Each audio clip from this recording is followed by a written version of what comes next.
오늘 여러분과 함께 나눌 말씀 고린도전서 6장 19절부터 20절까지의 말씀입니다. 찾으셨으면 우리 2절의 말씀인데요. 같이 저와 여러분이 같이 읽어보도록 하겠습니다. 같이 읽습니다. 너희 몸은 너희가 하나님께로부터 받은 바 너희 가운데 계신 성령의 전인 줄을 알지 못하느냐. 너희는 너희 자신의 것이 아니라 값으로 산 것이 되었으니 그런즉 너희 몸으로 하나님께 영광을 돌리라. 아멘. 귀한 주일에 오신 여러분을 환영하고 축복합니다. 또 이 주일에 오신 여러분의 삶과 여러분의 마음 가운데 하나님이 은혜를 주시고 능력을 주시는 은혜가 여러분의 삶 가운데 있기를 주님의 이름으로 축복합니다. 옆에 계신 분과 한번 인사하실까요? 환영하고 축복합니다. 이렇게 한번 인사하겠습니다. 네, 환영하고 축복합니다.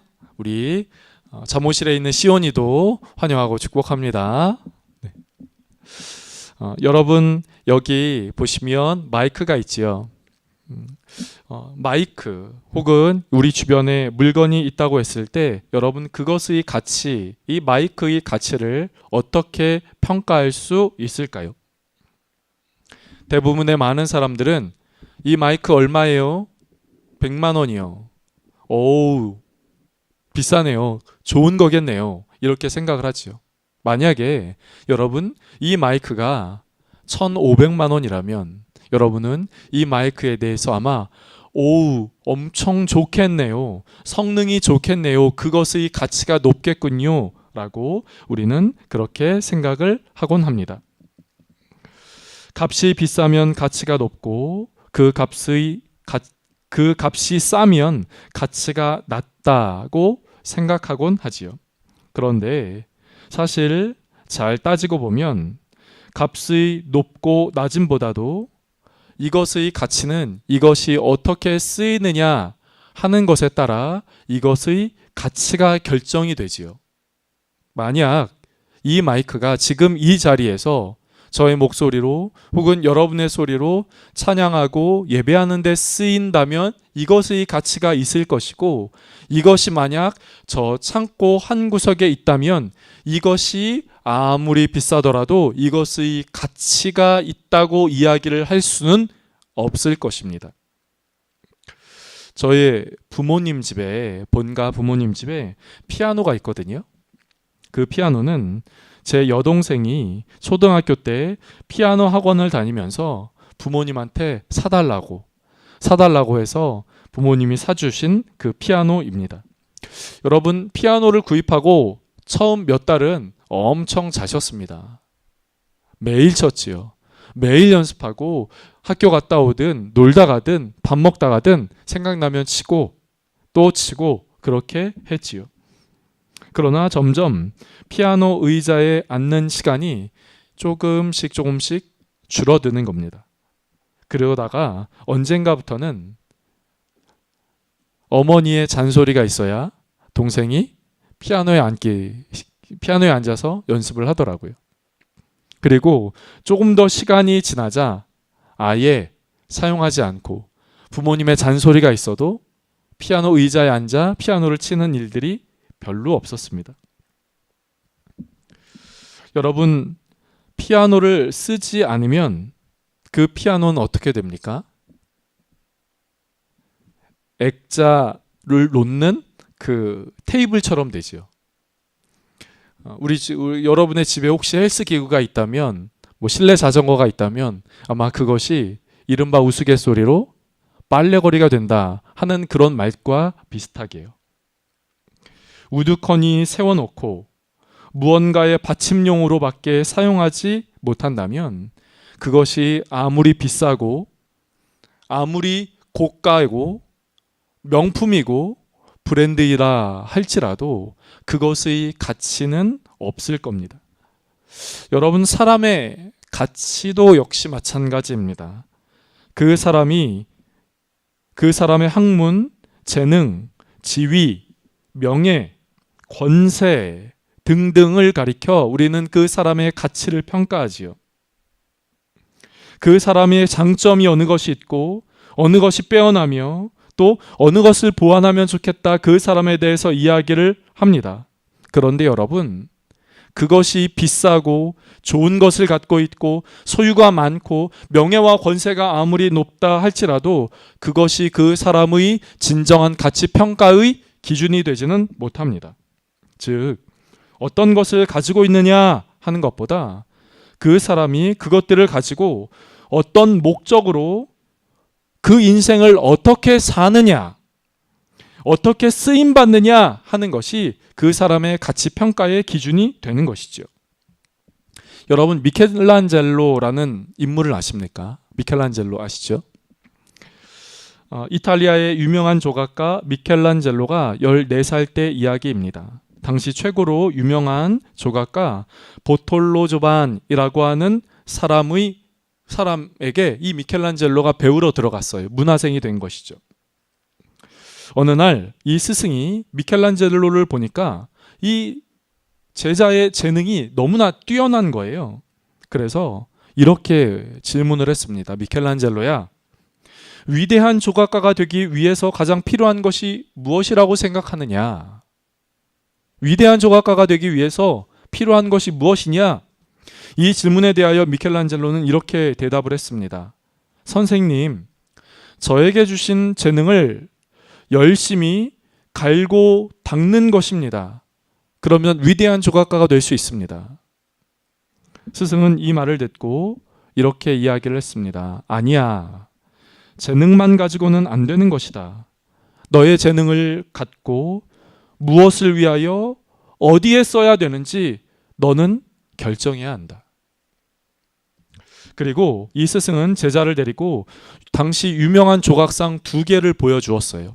하나의 조각상은 큰 술집 앞에 만들어진 조각상이었습니다. 미켈란젤로는 그 조각상을 보자마자 감탄했어요. 선생님, 이 조각상은 누가 만든 것입니까? 정말 대단합니다. 어쩜 이렇게 아름답게 만들 수 있습니까? 그 말을 듣고 스승은 미켈란젤로의 손을 잡고 또 다른 조각상 앞에 갔습니다. 그 조각상은 성당 앞에 세워진 조각품이었어요. 미켈란젤로는 또 감탄했습니다. 선생님, 이 작품은 정말 대단합니다. 스승은 이렇게 이야기를 했습니다. 미켈란젤로야, 둘 다 훌륭한 조각가가 만든 훌륭한 조각품이다. 그런데 2개의 조각품에는 차이가 있다. 하나는 술 먹는 사람들의 마음속에 욕망을 불태워서 그 사람들로 하여금 더 술을 먹게 하고 이 술집에 또다시 찾아오게 만들기 위하여 조각되었고, 하나는 하나님을 생각하고 하나님을 묵상하도록 하는 하나님의 영광을 위하여 조각된 것이다.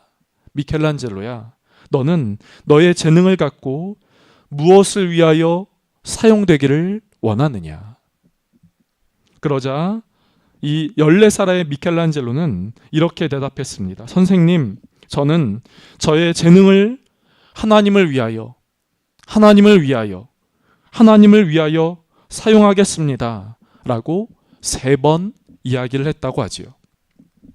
그 이후로 하나님의 영광은 미켈란젤로의 인생의 목적이 되었고, 자신의 한평생 자신의 위대한 재능을 하나님의 영광을 위하여 사용하였다라고 전해지고 있지요. 사랑하는 성도 여러분, 저는 여러분에게 이렇게 질문을 하고 싶습니다. 여러분은 무엇을 가지셨습니까? 어떤 것을 가지셨습니까? 여러분이 갖고 계신 그것을 어떤 의미로 사용하고 계십니까? 다른 말로 하나님의 영광을 위한 삶으로 살아가고 계십니까? 하나님의 영광을 위하여 그것을 쓰고 계십니까? 바라고 원하는 것은 저와 여러분이 하나님의 영광을 위하여 내 삶이 쓰임받기를 원한다 하는 거룩한 소망을 품게 되어지기를 간절하게 원합니다. 저는 다시 한번 말씀을 드리고 싶어요. 많이 소유하고 많이 가졌고 명예와 권세를 많이 가졌다 하는 것이 그 사람의 가치가 되어지는 것이 아닙니다. 그 권세와 그 소유와 그가 가진 것이 죄와 악한 일을 위하여도 쓰임 받을 수 있기 때문인 것이지요. 반대로 아무리 적은 것이라 할지라도 그것이 하나님의 영광을 위하여 쓰임 받는다면 그것은 그 이상 이 세상 그 어떤 것보다도 가장 큰 가치, 위대한 가치를 지닌 것입니다. 그렇기에 다시 한번 여러분에게 이렇게 말씀을 드릴게요. 사랑하는 성도 여러분, 저와 여러분이 갖고 있는 바로 그것을 통하여 하나님의 영광을 위하여 쓰임 받는, 하나님의 영광을 위하여 쓰는 저와 여러분의 삶 되어지기를 간절하게 원합니다. 또 축복합니다. 왜 그렇습니까? 인간은요, 나를 지으신 그분을 위하여 쓰임 받을 때 내 인생의 바른 보람, 내 인생의 바른 행복을 찾을 수 있기 때문이지요. 삶의 기쁨을 찾을 수 있고 삶의 기쁨을 회복할 수 있습니다. 이사야 43장 21절 말씀을 한번 보실까요? 우리 주보에 나와 있는데요. 여러분 주보에 나와 있는 말씀을 같이 한번 읽어보면 좋겠습니다. 같이 한번 읽어보실까요? 시작. 이 백성은 내가 나를 위하여 지었나니 나를 찬송하게 하려 함이니라. 아멘. 이 백성은 여기서의 내가가 누굽니까? 하나님이에요. 하나님은 우리를 지으셨다라고 이야기를 하고 있어요. 내가 나를 위하여 지었다. 나를 찬송하게 하기 위함이다 하는 것이죠. 여기서의 찬송이라고 하는 것은 우리가 노래로 하는 찬양을 의미하기도 하지만 의미로 본다면 하나님의 영광을 위하여 우리는 창조되었고 지음받았다라고 말씀하고 있는 것이에요. 그리고 우리가 창조된 그 목적, 그 창조된 의미를 우리가 바로 안다면, 그것대로 살아간다면 우리는 기쁨과 또 그 창조의 인생의 의미를 삶의 기쁨과 삶의 기쁨을 회복할 수 있는 삶이 될 수 있는 것이지요. 인생의 의미를 찾을 수 있는 것입니다. 바라기는 저와 여러분이 무엇을 위하여 달려가는가, 무엇을 위하여 살아가는가 하는 것에 대한 되돌아보는 은혜가 있고 하나님의 선한 목적에 쓰임받아 그 쓰임에 복되고 빛나는 삶이 되시기를 주님의 이름으로 축복합니다. 오늘 본문에 하나님의 영광된 삶을 산다라고 이야기를 했을 때 특별히 오늘 본문은 한 단어의 키워드를 우리에게 반복해서 이야기를 하고 있어요. 그것은 몸이라고 하는 단어입니다. 몸이요. 오늘 말씀의 마지막 절 말씀을 다시 한번 보실까요? 20절 말씀, 6장 20절 말씀 같이 한번 읽어보겠습니다. 값으로 산 것이 되었으니 그런즉 너희 몸으로 하나님께 영광을 돌리라. 여러분, 하나님의 영광을 주님 우리가 쓰임받기를 원합니다. 하나님께 영광을 올려드리기를 원합니다. 오늘 본문은 이렇게 말하고 있어요. 너희 몸으로 하나님께 영광을 돌려라. 이렇게 말하고 있지요.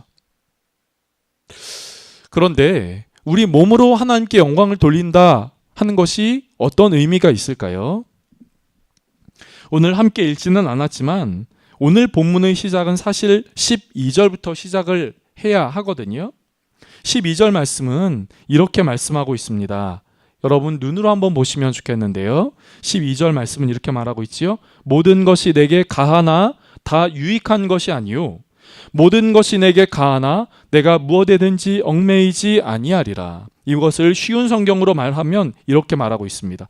모든 것이 나에게 허용되어 있습니다. 그러나 모든 것이 유익한 것은 아닙니다. 그러니까 나는 모든 것을 누릴 수 있습니다. 모든 것을 가질 수 있습니다. 모든 것을 먹을 수 있습니다. 나에게 모든 것은 허락되었습니다. 그런데 그 허락된 모든 것이 나에게 다 유익한 것은 아닙니다. 이렇게 말하는 것이죠. 여러분, 이 말씀은 하나님의 영광을 위한 삶이라고 할 때 경계해야 할 것을 먼저 가르쳐 주시오. 모든 것이 다 나에게 유익한 것은 아니다라고 하는 겁니다. 여러분, 우리에게는 모든 것이 다 허락되었어요. 하나님은 세상을 창조하시고 인간을 창조하셨지요. 저와 여러분을 창조하셨습니다. 그리고 그 모든 것을 우리로 하여금 누리도록 하셨어요. 하나님은 이 세상을 창조하시고 인간으로 하여금 그 모든 것을 다 누리도록 하셨다는 겁니다. 그것이 윤리적으로 도덕적으로 범법 행위가 되지 않는다면 그리스도 안에서는 그 모든 것을 누릴 수 있는 자유가 주어졌다는 거예요. 그러나 누릴 수 있는 그 모든 것들을 되돌아볼 때 그 모든 것이 나에게 유익한 것은 아니지요. 오히려 그것을 함으로, 그것을 누림으로 나에게 마이너스가 되고 나에게 해가 되는 일도 있습니다.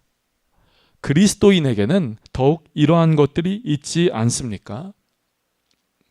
우리가 함께 살펴보고 있는 고린도전서, 이 고린도라고 하는 이 지역은 당시 유명한 항구 도시였어요. 항구도시라는 말은 무역이 이루어졌다라고 하는 것이지요. 그것은 다른 말로 경제가 발전한 도시다, 이렇게 이야기를 할 수 있습니다. 많은 사람들이 오가고 경제적으로 발전을 하자 이 고린도라고 하는 이 도시 안에서는 조금 문란한 일들이 많이 일어났지요. 법은 있었지만 그 법을 뛰어넘는 사람들과의 관례적인 일들이 많이 일어났고 또 그 법을 뛰어넘는, 법을 무시하는 일들도 일어났습니다. 그런데 이 고린도 교회가 갖고 있었던 특징 중 하나는 많은 사람들이 오가고 경제가 발전하고 하다 보니까 성적인 문란함이 이 고린도 도시 안에 있었지요. 술, 음란, 쾌락, 이런 것들입니다. 오늘 본문에 함께 읽지는 않았지만 그런 단어들이 오늘 13절부터 20절까지 한 문단이 되어 있는데 그 문단 안에 반복적으로 우리에게 강조하면서 이야기를 해요. 그것이 13절에 이렇게 말하고 있지요. 몸은 음란을 위하여 있지 않고, 이렇게 이야기를 합니다. 15절에 그리스도의 지체를 가지고 창녀의 지체를 만들겠느냐. 18절에 음행을 피하라. 성적인 단어들, 성적인 것과 성적인 문화와 연관된 단어들이 이 문단 안에 이렇게 들어가 있다 하는 겁니다. 고린도 도시 안에 있었던 바로 그 상황 속에서 바울은 이렇게 이야기를 하고 있는 것이에요. 너희의 몸에 모든 것이 허락되었으나 그 허락된 모든 것이 우리에게 다 유익한 것은 아니다. 그리고 특별히 너희 안에는 음행이 바로 그런 것이다 하는 겁니다. 음행이 바로 그런 것이다. 너희에게 유익이 되지 않고 해가 된다라고 말씀하고 있는 것이에요. 아니, 더 크게 이야기하면 하나님의 영광을 위하여 산다라고 이야기를 했을 때 바로 그 음행이 우리의 삶에 장애물이 된다라고 말씀하고 있는 것이죠. 왜 그럴까요? 여러분, 우리가 기독교에서, 개신교에서, 교회에서 주로 강조하는 것들은 이제 마음입니다. 마음으로부터 모든 것이 이루어진다. 그렇기에 잠언도 마음을 지켜라. 구약 성경을 이렇게 자세히 보게 되면 하나님이 이스라엘 백성들 가운데 자꾸 이렇게 이야기하세요. 마음 없는 예배 드리지 마라. 마음 없는 제사 드리지 마라. 마음 없이 나에게 나오지 마라. 그러다 보니까 자연스럽게 마음이 중요하구나. 마음이 중요해. 네, 맞습니다. 마음이 중요하지요. 마음의 중심이 중요합니다. 인간은 마음으로부터 시작합니다. 마음의 중심, 그 영으로부터 시작하지요. 영은 중요합니다. 그런데 여러분, 고린도 이 당시에도 마음이 중요하다, 영이 중요하다 생각하는 사람들이 있었어요. 그런데 이 사람들은 마음이 중요하다, 영이 중요해, 그 어떤 것보다 영이 중요해 라고 생각하다 보니까 영은 중요하니까 육체는 중요하지 않아 라고 생각하는 사람들이 생겨나게 된 것이죠. 언젠가 이야기를 했던 영지주의라고 하는 것이 그 당시의 그 사람들이었습니다. 이 사람들은 마음이 중요하다, 영이 중요하다라고 생각을 해요. 그래서 이 영을 지키려고 노력합니다. 그런데 반대로 몸은 중요하지 않아 라고 생각해서 몸을 함부로 해요. 쾌락을 즐기고 음란을 즐기고 거짓과 헛된 것을 내 마음 가운데 취하고 붙이고 먹고 마시고 하는 것이죠. 바울은 이 고린도 교회의 성도들을 향해, 그런 문화 속에 있는 바로 그들을 향해, 성도들이여, 사람들이여, 형제들이여, 우리의 영은 중요합니다. 그런데 너희가 너희의 그 영을 갖고 몸을 함부로 굴리면 여러분의 영 역시 망가지고 부서집니다. 이렇게 말씀하고 있는 것이죠. 그렇기에 이야기를 하고 있는 것이죠. 너희가 창기와 함께하면 창기와 하나 되지 않겠느냐라고 이야기를 하고 있는 것이에요. 우리의 몸을 함부로 굴려도 되는 것이 아니라 우리의 몸 역시 거룩하고 정결하고 우리의 몸을 잘 보호하고 관리해야 합니다라고 바울은 고린도 교회 성도들에게 이야기를 하고 있는 것이죠. 우리의 영과 우리의 육체가 중요합니다라고 이야기를 하고 있는 것이죠. 그러면서 이야기를 하는 겁니다. 그러므로 너희의 몸으로 하나님께 영광을 돌려라 라고 말하는 것이에요. 너희의 몸을 함부로 음란과 쾌락과 정욕과 욕심과 함부로 그 세상의 문화에 우리의 몸을 맡겨 그렇게 살아가지 말아라고 말씀하고 있는 것이죠. 사랑하는 성도 여러분, 저는 이렇게 말씀을 드리고 싶습니다. 여러분의 영, 여러분의 마음을 하나님 앞에 온전하게 지킬 수 있는 저와 여러분이 되어지기를 원합니다. 이 세상의 문화 속에서 저와 여러분의 마음을 잘 지킬 수 있는 은혜가 저와 여러분 가운데 있게 되어지기를 원합니다. 잠언 말씀을 빌리자면 생명의 근원이 여러분의 마음, 우리의 마음으로부터 나기 때문입니다. 그런데 우리의 마음만 지키면 됩니까? 그러면 우리의 마음만 지키고 우리의 육신은 아무데나 가고 아무거나 먹고 아무거나 취하고 아무거나 그렇게 속하며 살아가면 되는 것입니까? 그렇지 않다라는 것이에요. 우리의 마음을 지키고 우리의 영을 지키는 것과 동시에 우리의 마음, 우리의 육체, 우리의 몸도 잘 지키고 보호해야 한다는 것이죠. 우리가 가야 할 곳과 가지 말아야 할 곳, 우리가 서야 할 곳과 서지 말아야 할 곳, 우리가 있어야 할 곳과 있지 말아야 할 곳에 대한 거룩한 분별이 우리 안에 있어야 한다는 것이에요. 그것이 하나님 앞에 우리가 우리의 마음으로, 우리의 몸으로 하나님께 영광을 올려드린다 하는 것입니다. 사랑하는 성도 여러분, 저는 저와 여러분의 영과 저와 여러분의 육체가 하나님께서 함께 하시고 하나님이 지키시고 하나님께 영광이 되어지는 은혜가 저와 여러분 가운데 있게 되어지기를 간절하게 원합니다. 여러분, 제가 한국교회사 전공했거든요. 교회사 중에 한국교회사를 전공하면서 우리 한국교회 안에 이상한 전통 아닌 전통과 같이 흐르는 것이 있어요.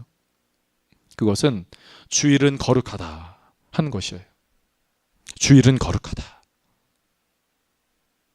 그런데 이것이 너무나 강조되다 보니 주일은 거룩해, 주일은 거룩해, 주일은 거룩해, 주일만 거룩해가 되어져 버린 것이에요. 나는 그리스도인이야. 나는 하나님 앞에서 하나님의 사람이야. 나는 하나님의 사람이야. 나는 하나님의 사람이야. 교회에 나왔을 때 하나님의 사람이야. 교회에서만 하나님의 사람이야. 사랑하는 성도 여러분, 어떠십니까? 여러분의 생각은 어떠세요? 주일만 거룩한가요?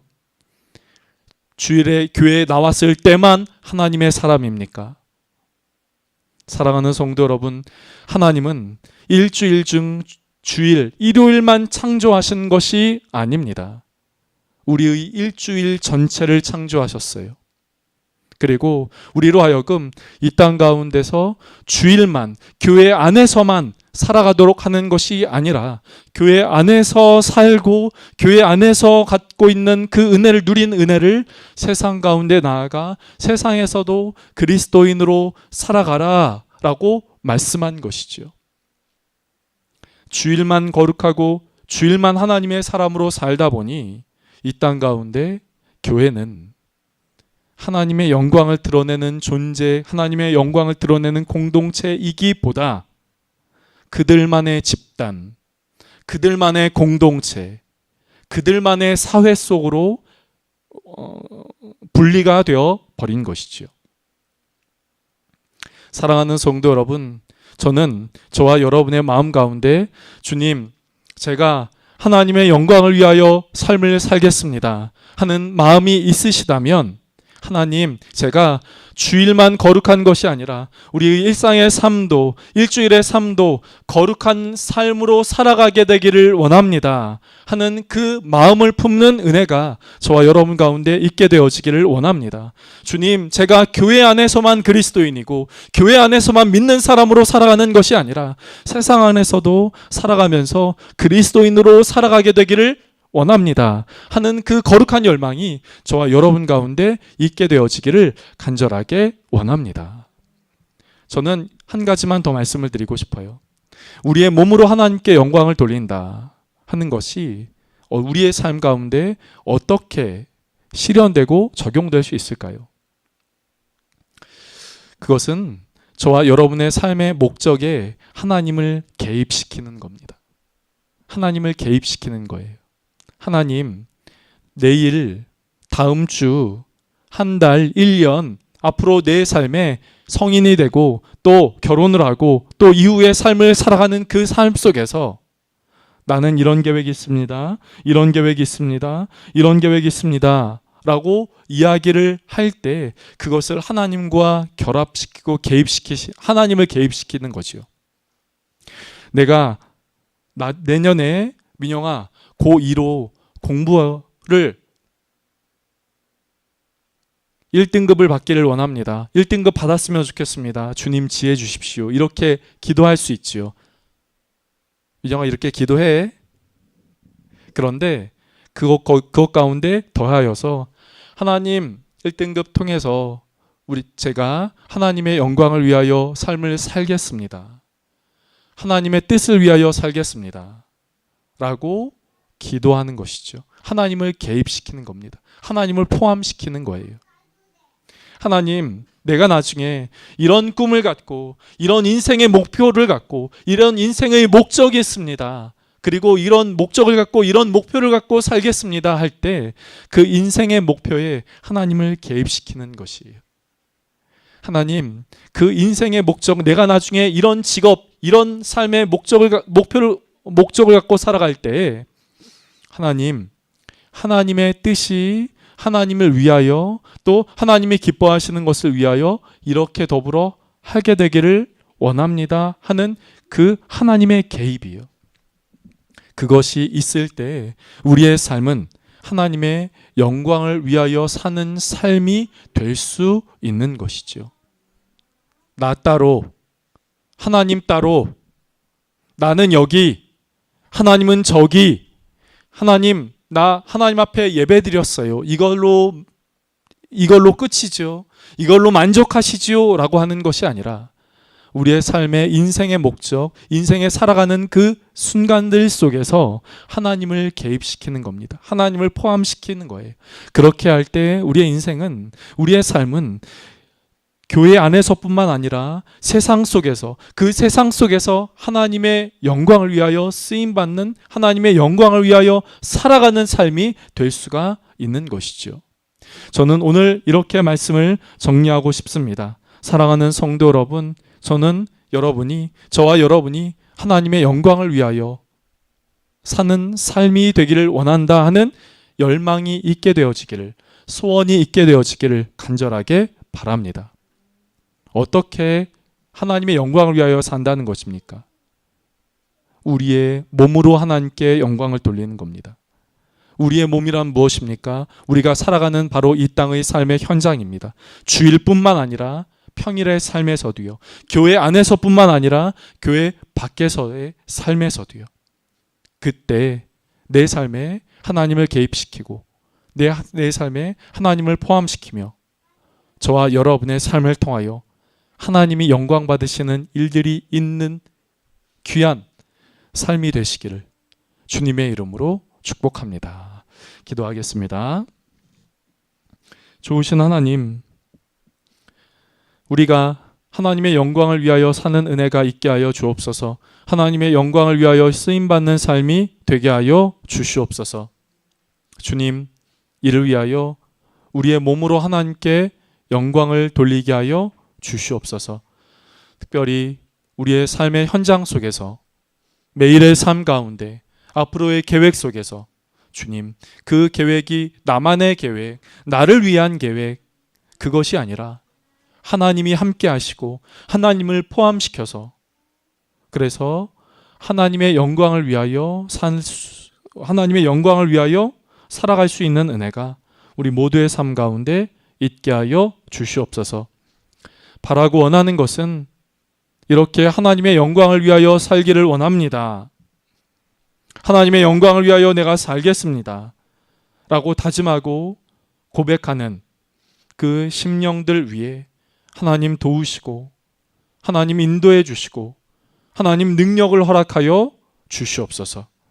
감사하고 예수님의 이름으로 기도드립니다. 아멘.